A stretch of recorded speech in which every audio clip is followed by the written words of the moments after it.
Selamat pagi. Kembali bersama saya Evangelis Inneke Wahyudi dalam acara Renungan 5 Menit bersama Bapak Gembala Muda Ade Sugeng Wiguno. Mari kita siapkan hati kita untuk firman Tuhan kali ini.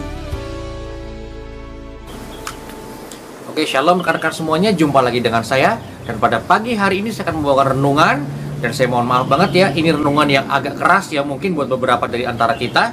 Kita ambilkan dulu Yakobus ya. Surat Yakobus pasal 4 ayat 4 ya. Saya akan bacakan dari versi ILT 3. Saya bacakan. Hai pria-pria dan wanita-wanita pezina, tidakkah kamu mengetahui bahwa persahabatan dengan dunia adalah permusuhan dengan Elohim? Jadi siapa saja yang bermaksud menjadi sahabat dunia ini, dia ditetapkan sebagai musuh Elohim. Oke, rekan-rekan semuanya, kita udah pernah bahas bahwa tidak ada yang bisa memisahkan kita dari kasih Elohim ya. Nggak ada.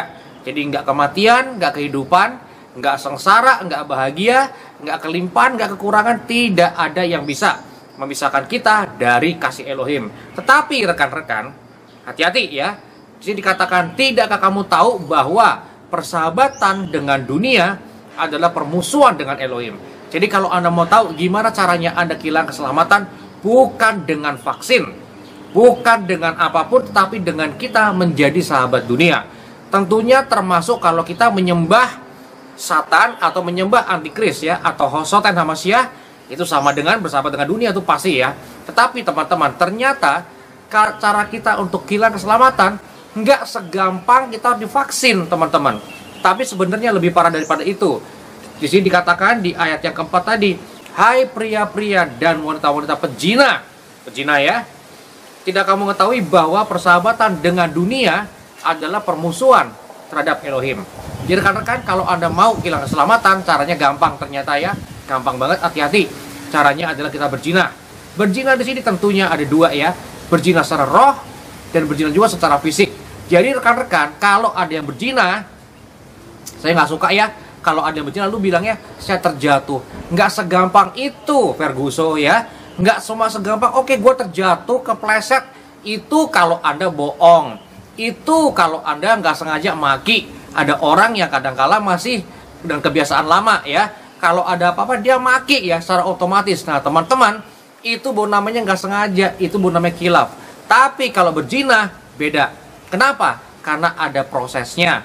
Nggak sekonyong-konyong orang, gue khilaf berzina deh. Nggak gitu ya rekan-rekan. Tapi ada prosesnya ya. Dari awal dulu ya. Dari pendekatan dulu. Lalu persiapan untuk berzinanya. Nggak tahu, mungkin ada yang pesan hotel. Ada yang buka Traveloka. Ada yang nyiapin saldo dulu. Macam-macam ya. Ada yang kirim bunga dulu. Ada yang macam-macam. Dinner dulu, wine dulu, whatever lah ya. Jadi orang berzina tuh nggak sekonyong-konyong rekan-rekan ya. Jadi please deh, nggak usah bohong sama kita. Kita to the point aja, fair aja gitu loh. Berzina itu nggak segampang itu ya. Ada persiapannya teman-teman. Diniatin, PDKT dulu, ngerayu-ngerayu, whatever lah ya. Tapi intinya teman-teman, kalau kita berzina secara rohani atau secara fisik, itu artinya apa? Ini semua premeditated ya, atau di planning dulu. Saya nggak percaya kalau ada yang bilang perzinahan ini nggak sengaja pak. Oke, mungkin ada, tapi seringkali yang saya temui ini perzinahan yang biasa terjadi itu premeditated ya, atau di planning dulu. Nggak segampang itu. Jadi intinya rekan-rekan, jangan Anda anggap remeh ya. Gue cuma terjatuh pak. No, karena saya tahu banyak kali perzinahan itu bukan terjatuh, tapi sengaja ya, bukan dijebak, tapi menjebakkan diri, menyerahkan diri ya teman-teman ya. Jadi rekan-rekan, please banget, kalau Anda terjatuh dalam perzinahan, ingat, perzinahan rohani maupun perzinahan fisik, hubungannya apa dengan keselamatan ya. Saya tahu ada orang yang bilang kalau nggak berhubungan keselamatan gak usah dipikirin pak, kan nggak berhubungan keselamatan. Saya kasih tahu ya, perzinahan berhubungan dengan keselamatan. Karena barang siapa yang bersahabat dengan dunia ini, ikut cara dunia ini, maka dia menjadikan dirinya musuhnya Elohim. Kalau Anda musuhnya Elohim, kira-kira biarpun Anda ini ngakunya anaknya Tuhan, anak Elohim, tapi kalau Anda memusuhi Elohim, masih anak apa enggak? Ya enggak lah, jadi musuh kok ya. Jadi Anda bisa kehilangan keselamatan. Saya ulangi lagi, Anda bisa kehilangan keselamatan kalau Anda berzina ya. Kenapa? Karena Anda menjadikan diri Anda musuhnya Elohim. Jadi kalau hari ini Anda ada yang pernah berzina, please deh, benar-benar minta ampun cari Tuhan ya. Jangan anggap remeh, jangan anggap enteng. Karena perzinahan itu sangat penting. Kan gak berhubungan sama keselamatan, Pak. Berhubungan sama keselamatan. Kalau Anda menjadikan diri Anda musuh Elohim, maka gak ada keselamatan. Gak mungkin Elohim menyelamatkan musuh-musuhnya dia. Jadi hari ini kembali kepada Bapa Yahweh, kembali kepada Elohim, kepada Tuhan Yesus Hamasiah. Karena Anda dalam posisi yang genting, yaitu apa? Anda kehilangan keselamatan. Tapi tenang, nggak ada yang bisa memisahkan kita dari kasih Elohim. Artinya, kalau Anda bertobat, kalau Anda mengakui dosa-dosa Anda kembali kepadanya, maka Anda akan diterima kembali. Karena Dia mengasihi Anda. Tapi bukan berarti keselamatan itu sesuatu yang bisa Anda anggap remeh dan gampang ya. Enggak. Dia mengasihi Anda, tapi jangan remehkan kasihnya. Karena kalau Anda meremehkan kasihnya, mungkin aja kita nggak tahu kapan kita waktunya selesai di dunia ini. Tiba-tiba Anda bangun, Anda buka mata, tiba-tiba Anda sudah ada di tempat yang panas banget ya. Tiba-tiba Anda ada di tempat yang ada belerang dan kertakan gigi ya teman-teman. Jadi jangan anggap remeh, please. Kalau hari ini Anda masuk dalam dosa perzinahan, jangan anggap enteng. Minta ampun pada Tuhan. Karena saat ini Anda menjadikan diri Anda musuhnya Elohim. Dan musuh Elohim itu pasti nggak diselamatkan.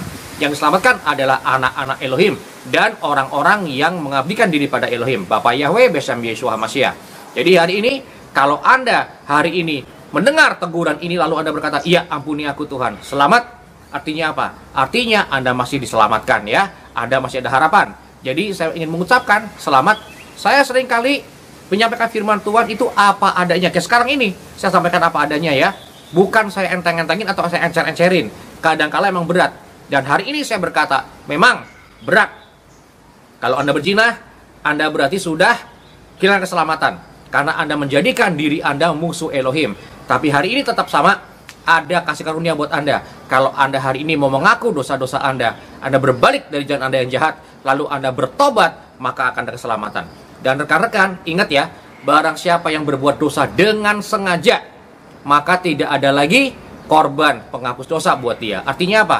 Kalau Anda hari ini pernah berbuat zina, dan Anda hari ini mau mengaku dosa Anda minta ampun kepada Bapa Yahweh, kepada Tuhan Yesus Hamasiah, maka rekan-rekan jangan berzina lagi.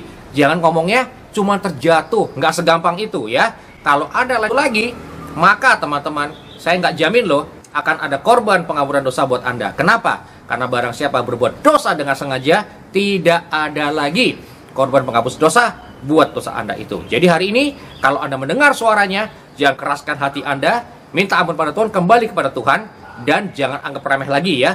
Rekan-rekan, jangan anggap remeh lagi. Benar-benar minta ampun pada Tuhan, berbalik kepada Tuhan. Hari ini, kasih karunia itu masih ada. Tapi lain kali, nggak ada yang tahu. Nggak ada yang bisa janji apa kasih karunia itu masih ada di lain kali. Jadi rekan-rekan, pakai kesempatan hari ini, bertobat sungguh-sungguh, terima Tuhan Yesus Hamasiah, Bapa Yahweh dalam nama Yesus Hamasiah menjadi Tuhan dan Juru Selamat Anda, maka dosa Anda yang merah seperti kirmisi akan Dia jadikan putih seperti salju. Tapi ingat teman-teman, jangan remehkan ya, jangan Anda remehkan. Oke? Sekian dulu yang bisa saya sampaikan pada pagi hari ini. Bapa Yahweh dalam nama Yesus Hamasiah memberkati kita semua. Haleluya. Amin. Telah kita dengarkan firman Tuhan untuk kali ini. Tuhan memberkati.